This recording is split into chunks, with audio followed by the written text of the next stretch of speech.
Hello, children. Hope you all are doing well.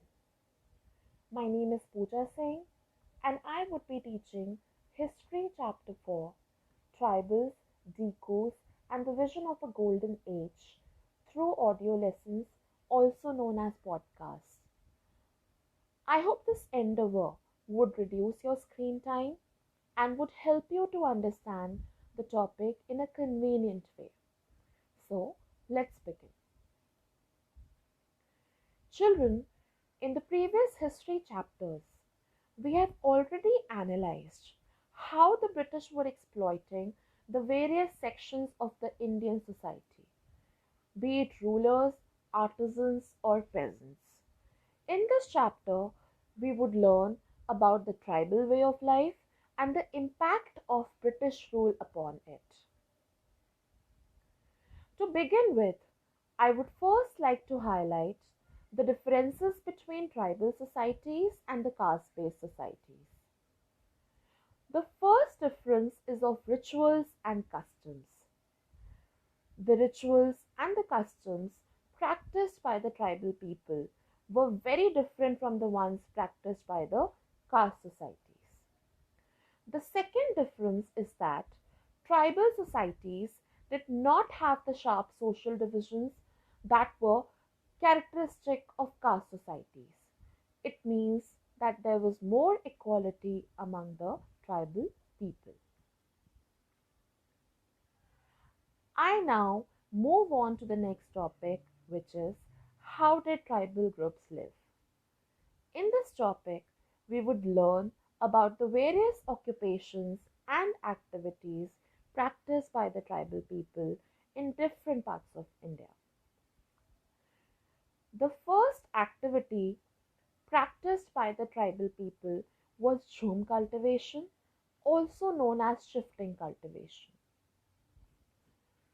Jhum cultivation was done on small patches of land, mostly in forest. The cultivators cut the tree tops to allow sunlight to reach the ground and burn the vegetation on the land to clear it for cultivation.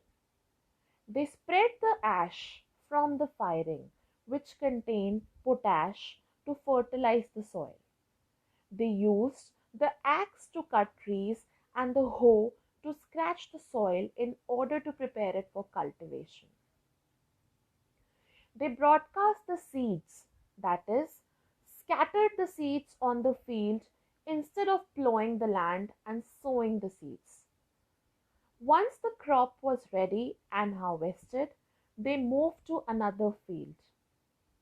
A field that had been cultivated once was left fallow for several years.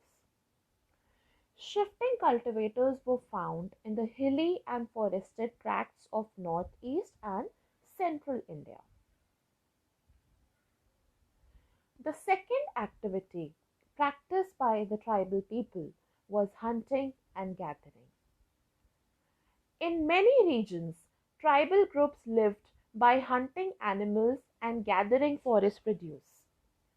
The Khons were such a community living in the forest of Odisha. They regularly went out on collective hunts and then divided the meat amongst themselves. They ate fruits and roots collected from the forest and cooked food with the oil they extracted from the seeds of the sal tree and mahua flower. They used many forest shrubs and herbs for medicinal purposes and sold forest produce in the local markets. The local weavers and leather workers turned to the Khons when they needed supplies of kusum and palash flowers to color their clothes and leather. At times, these hunters and gatherers exchanged goods, getting what they needed in return for their valuable forest produce. At other times, they bought goods with the small amount of earnings they had. Some of them did odd jobs in the villages, carrying loads or building roads, which while others labored in the fields of peasants and farmers. When supplies of forest produce shrank, tribal people had to increasingly wander around in search of work as laborers. But many of them, like the Begas of central India, were reluctant to do work for others. Tribal groups also often needed to buy and sell in order to be able to get the goods that were not produced within the locality. This led to their dependence on traders and moneylenders. Traders came around with things for sale and sold the goods at high prices. Moneylenders gave loans with which the tribals met their cash needs, adding to what they earned. But the interest charged on the loans was usually very high. So, for the tribals, market and commerce often meant debt and poverty.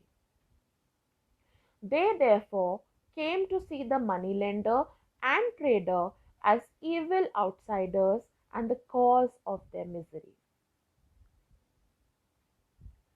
The third occupation practiced by the tribal people was herding animals.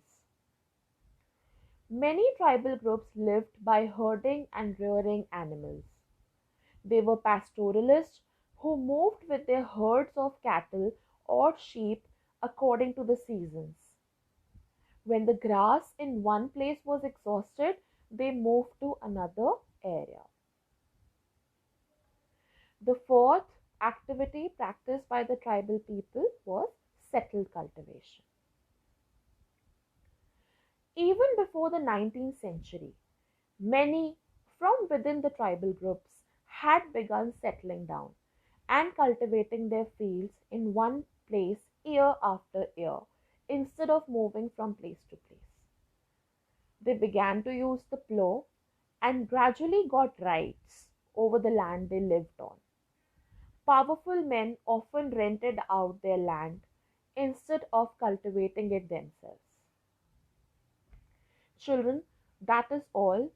In the next podcast, I would discuss the impact of colonial rule on tribal lives.